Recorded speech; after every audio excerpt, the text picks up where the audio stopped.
Imagine that. LISA_B.ONLINE. And today, going into our new season, praise God for our 4th season of, I can't even say that. Imagine that, because we're no longer on the couch with Lisa B, but Lisa B online. But I'm not here to talk about myself. I'm standing here in the Brown-Blueford Foundation with Miss Jeralynn, and she is such a beautiful and a warm person, and she has such an awesome story to tell. Jeralynn, can you tell us about your foundation? Yes, thank you, Lisa, for having us. The Brown-Blueford Foundation, where we're housed at the Brown-Blueford Center for Justice, a place to help heal the community. Alan was my 18-year-old son. On May 6th of 2012, the Oakland Police Department killed my son. Since then, along with the community, family, and loved ones, we have formed a Justice for Brown-Blueford Foundation. We're here today because on December 20th is Alan's birthday. That's all right, baby. It's all good. Let them know. Instead of falling in our tragedy, we stand strong in our testimony. So here with the community, family, loved ones, supporters, we've come together to give back to those who have lost their loved ones. Today is December 18th. 3 years ago, we were at Laney College, where we celebrated Alan's birthday. Our keynote speaker was Angela Davis. The community, union members, family members, people from all over came to fight and speak out against this unjust that we all suffer. Yes. You know, Lisa, when it first happened, I felt as though people didn't understand, and they were ostracizing me and saying, why did that happen? But I know I have to stand and take a stand. Alan can't speak anymore. I always carry him in my heart, but I speak for Alan. I am Brown-Blueford. Absolutely. And the world will hear of his story. Yes. And I am a strong believer in God. Amen. We did sue the city of Oakland. We did take a settlement. But my faith tells me that there will be justice for Alan. You see, there's no statute on murder.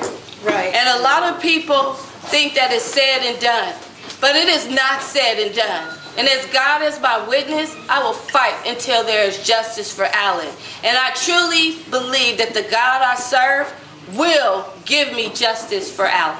Well, you know what? You already have the justice. It's just in the making. And you know, today we're having this celebration of life for Alan. So what I want you to do is tell us a little bit about Alan. Alan the person. Well, Alan was I know he was a beautiful person because you're a beautiful person. Thank you. Yeah, you can see how cute he is right here on my shirt.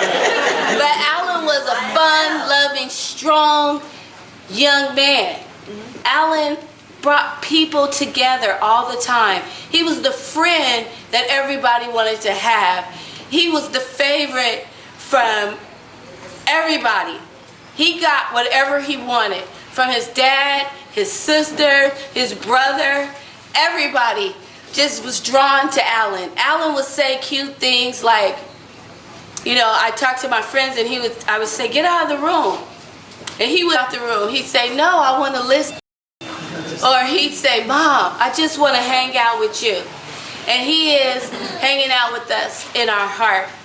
Alan made all kinds of accomplishments in his life. He was a 3.0 grade point average student. He won championships for teams that he played on. Wow. Alan was just an all-around great guy. And when he was 7 years old, his dad asked him, Alan, what do you want to be when you grow up? And he said, I don't know, Dad. But whatever it is, it will be big. Amen. And it's big. And it's big, absolutely. You know, there's a lot of people who have lost their children at the hands of violence, but it's even worse when you lose it at the ones that you pay their salaries. Absolutely. You understand what I'm saying? Because you look to them for protection, you look to them for guidance, you look for them to be an asset to the community and not for them to come in and destroy your life. Absolutely. We pay them to protect and serve. But unfortunately, in today's society, they shoot to kill.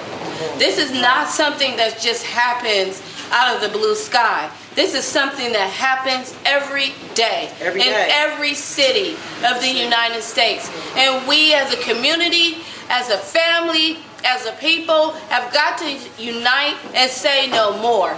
That's why here at the Brown-Blueford Center for Justice, my co-director, her name is Molly Costello. She was an RN for many years, but when this happened to Alan, she stepped out of her job in her community and stood up for Alan. And she and I went to Washington, D.C. We met with Obama's assistant. We met with the Department of Justice. Yes. And they told us it was only so much that they could do. But we are strong women of faith. And we decided that it's not going to stop there. What we have to do is change the law. Let me ask you something right there, because you're talking about changing laws, and what we're talking about is changing laws that were never instilled to protect black people or African American people or people of color.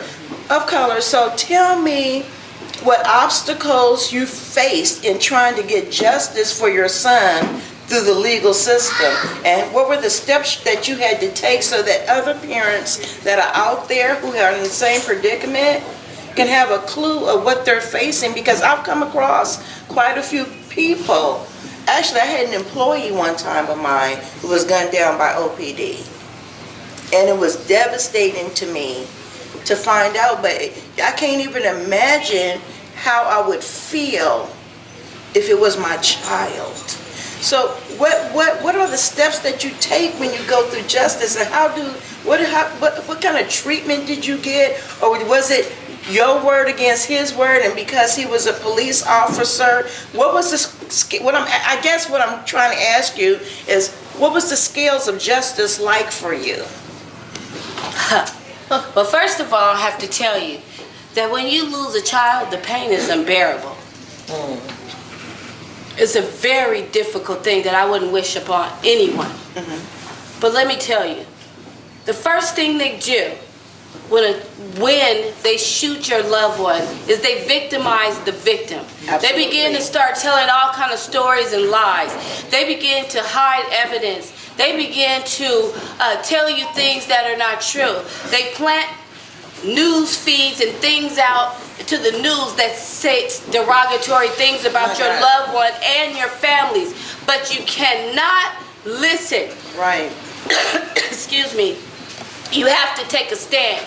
You have to ask the questions. You have to get in their face. You have to follow through. And sometimes that's not enough. We started out at the city of Oakland. We talked to the mayor, who told us that she's going to treat families different. We talked to the city administrator. Was that Kwan at the time? That was Mayor Kwan. Okay. We talked to the city administrator that said she believes her cops. We talked to the police chief, who said that this was justified. So you were just a lie. We went to the DA, who said this was justified. We met with the assistant chief, who said it was justified. But I'm telling you, the God I serve, that he does not take that for granted. Mayor Kwan is no longer the mayor. Right. Police Chief Howard Jordan was fired. They never say that. He said he stepped down for medical reasons. Right. But yeah, it's because all the lies that he told came to fruition. We found out the truth. The assistant chief resigned after 2 days. The city administrator got fired. So all the people that had things to do with Alan's case are no longer in office. But God said he make your enemies your footstool now. And I stepped right all over them. That's right. That's why I went from the city to the White House. You cannot You have to get your own answers. You have to hire an attorney. You have to, even if you have to march, even if you have to do speak outs, even if you have to, whatever it takes, do not listen to what they say, because they will lie, they will cheat, they will do whatever they can to make themselves look good, and they will throw you under the bus and victimize the victim, as I said before. But as we know today, Alan's legacy will live on.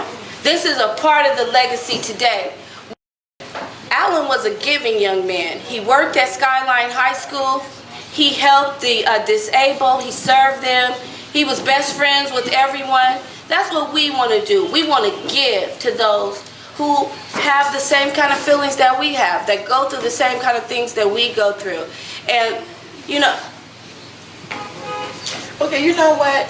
Okay, now we're going to wrap up and talk about your healing, because I remember earlier when I talked to you, you talked about being very angry for so long, and you talked about now releasing the anger.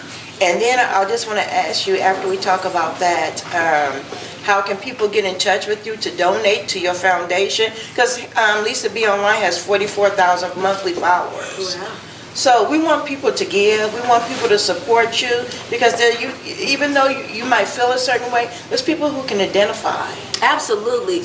I have had the opportunity to travel all over to different states, speaking about Alan's story and speaking about our fight.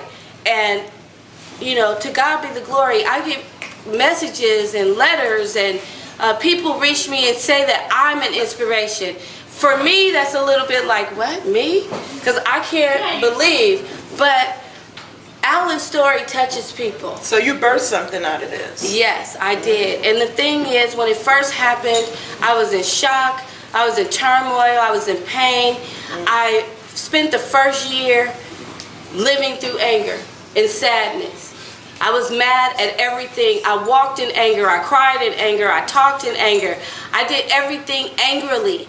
And this is the 4th birthday without Alan, and I'm tired of being sad. Okay. I just want to celebrate the life of my son. Right. And I don't want to walk around with this upsetness. So now I'm here fighting for justice, and this is a part of my healing. Okay, so how can people donate to you? How can people give to you, and what do you need? Just going to tell people what you need. Well, you can reach me at the Brown-Blueford Center for Justice at 2434 Telegraph Avenue in the city of Oakland, California. We are also on Facebook at the Brown-Blueford Center for Justice. We also have a Facebook page for the Brown-Blueford Foundation, which is housed at the center. This center is here, donated, and set here for a place to help heal the community. We have several different outreaches, so we have people come in all the time, and we do what we can to give back and to help them. I'm also on IG at BabyQT, and that's BAYEBEEQT. And also, again, my name is Jeralynn Brown-Blueford. Our telephone number here is 209-740-9844. Also, I have a wonderful co-director, a family of supporters, and Can you bring just your the commuters. co-director in? Yes, please. I don't know where she is. She's hiding out. She always likes to stay in the back and push me out to top. But this is a fighter, and she's been fighting for justice all for 3 years with me.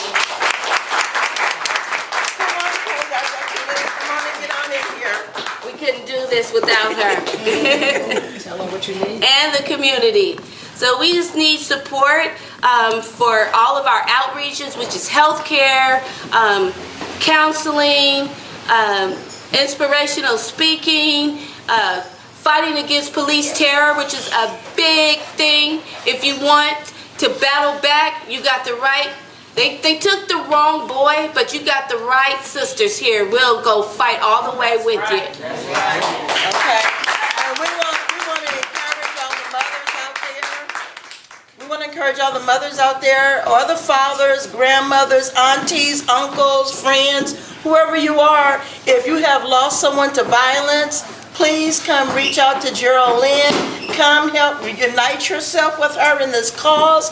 God bless you. And as always, we're going to leave you with this. A soul saved beautifies a community. Hashtag me, Lisa B Online. We love you, and it's a wrap. Blessed 2016 to you. May God use you.